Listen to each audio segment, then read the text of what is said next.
Morning boys, Johnny here flipping for fatties with all the divisionals boys again. Just to check everybody.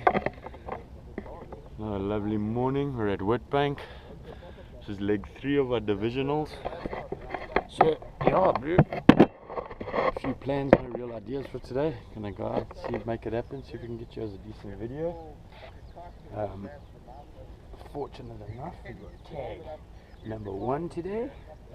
Because of our previous results, you pull away on your rankings. So yeah, let's see if we can get it done. Cheers boys. Look at the sunrise boys, that's why we get up in the morning.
Fish in the box boys. Doubt it's a keeper though.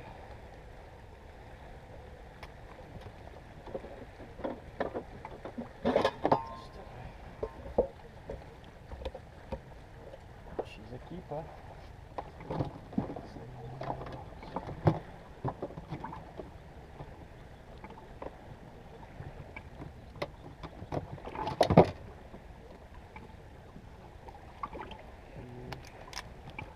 She'll do.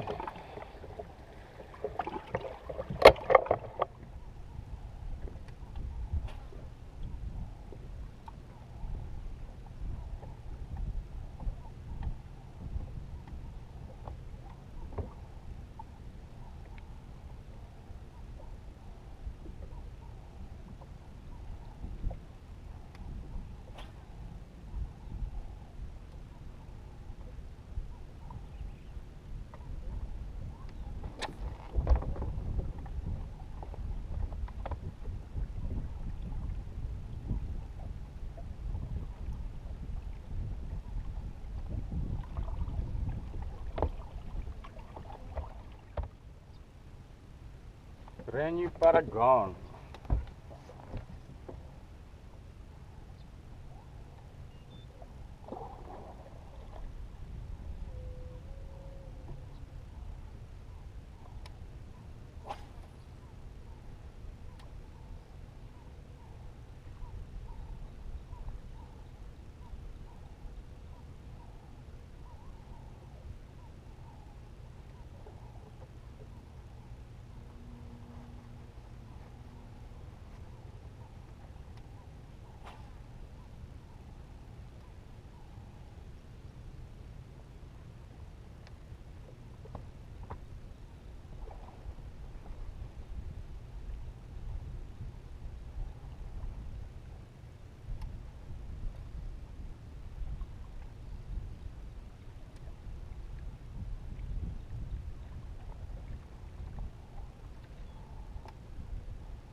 How's it guys? So as you can see the video cut short. I had some problems with charging the camera and stuff. Still getting there, hobo films. Yeah, so just for the rest of the video I figured I'll run you guys through some stuff I did on the charts and on my finders, and what I used and that sort of thing. So just a quick rundown. Day 1 finished up. Didn't get any big bites in the end after I broke one off. So yeah, I weighed in 5 at least, still so got my points for that, but finished 9th. Day 2 struggled again. I got one decent fish just short of a kilo. The rest were all small, just keepers. I think I weighed in just short of 3 kilos. Day 2, 2.9 something. And that gave me a 6th place. So yeah, it wasn't the easiest of fishing. Caught a lot of fish, but a lot of undersized fish. Congrats, day 1, Carlos 1st place, Dominique 2nd place. They got some nice fish. Day 2, Tony placed 1st and Dexter 2nd. So yeah, well done, boys. So yeah, anyway, let me run through this quickly. I only got 1 day's practice on witbank, so just running through that. I practiced in the river for the morning. So in the morning running and stuff, I used the river on the charts because it gave you a nice clear section of where it was safe to run, etc.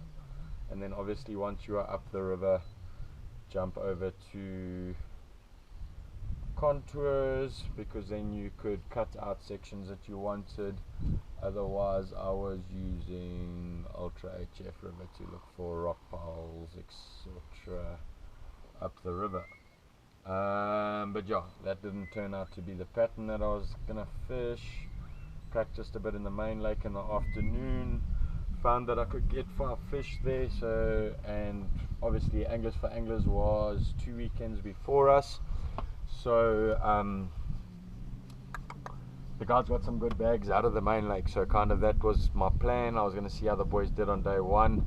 If anything came out of the river, I would look at going up there on day 2. Nothing really came out of the river apparently from what we heard, so stayed in the main lake for day 2. But yeah, just unfortunately couldn't find those 1 or 2 big fish like some of the other guys did. But then yeah, so on main competition day, like I say, I stayed in the main lake. What I did was, it was actually on Fish Tech Live the other night. So yeah, I went on to contours. We knew we were going to be hitting the banks and stuff. The fish were up shallow. Climbed in there, figured out what the water levels and stuff were compared to when John scanned and stuff, but he normally does it on a full thing, so I figured the bank was fine for me. So I just went to view, categories, area and depth, turned that off, and I had 0 to 3, 3 to 6, and 6 to 9 on. And then that just highlighted that area roughly that I was wanting to fish. So then that gave me that throughout the whole lake. And basically day 1, I had 1 spot to run to in the beginning where I heard there was some big fish coming out. Went there, unfortunately I did break a fish off, and got 1 keeper there. And then from there plan B was to power fish the rest of the lake. So yeah, picked a point, started, and basically just hit the banks. And that actually helped out a lot, having that just guiding and then seeing where it got very deep shallow, because I ran through 2 baits. I was fishing shallow in the grass and stuff, fishing top water and pitching, and then whenever I came to rocky cliffs or rocky areas with some submerged grass and that, I was fishing the square bill. So yeah, just on that note, I was running the Duckett Terex. These are discontinued now. There's a few left in the country, 7 foot heavy. Your replacement for this now would most probably be the Triad series. Not this specific rod, this is the cranking one, but this is what would be bringing in place of this. So yeah, I ran that with 30-pound braid, running a toad on there. Yeah, got some decent keepers and stuff on there. Well, when I say decent for the conditions we were fishing. This is pretty much everything I tried, but yeah, my key baits were those. Pitching, running the Silverado. These are in 7.6 extra heavy, 20-pound fluoro, half ounce and Max Scent. I'm not sure on the name on these guys from Berkeley. Just pitching that in the stuff, exact same stuff that we were fishing for the toad. And then this little dude on the Ghost series, I was running a 6.9 in practice. I ran the 7 medium. There's a little KVD square ball. As you can see, this Okie did some work. Not such a square ball anymore. This did really well for me. Caught a lot of undersized fish. I mean, the smallest fish was maybe twice the size of the crank. But yeah, had a lot of fun with this on the little rock edges, and like I say, the rocky areas with submerged grass. That worked really well. And yeah, 6.9 medium Duckett Ghost. It's basically the replacement of the old Ghost. Differences is your wrapping and the guides are newer, and then obviously the color and the new wind grips. And between the Terex and the Triad was the cork grip to EVA, and also there's an upgrade in the guides if I'm not mistaken. Same with the Micro Magic Pro, as opposed to the original Micro Magic that came up, upgraded guards, wrapping, etc. Yeah, so that was that on the baits. That's about it, guys. What else can I say? Cullen clip again always helps, especially with all the small fish that we were catching. Thanks Bass World Fish Tech, John Houston, always a help. Duckett Rod South Africa, thanks guys. Who am I forgetting? Obviously myself, Willy Bugger Farm. Check us out on the internet, guys. Check everybody out. And thanks for watching, boys. Flipping for fatties, please like, share and subscribe. Sorry, lastly, boys, Bass World hooked me up this season. Seagull Red Label.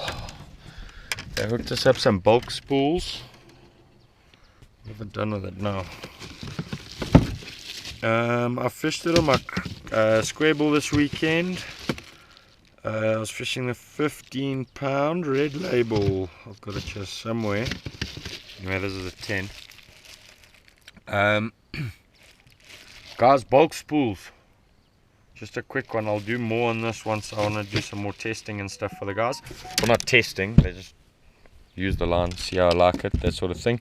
But yeah, like I say, this weekend running that little square bull again. That little Okie there. I had the 15-pound on here, and I was, as you can see with this Okie, I was running a lot of rocks and rough stuff, and getting it out was no problem. I never broke up off. Well, as you can see, he stayed with me all weekend. And yeah, the line did get rubbed up at stages, as it will, any line will. But yeah, very nice castable, good line, boys. Check it out. And then once again, bulk spools. You save a lot on buying bulk spools compared to your regular spools, guys. Boom. Check you later.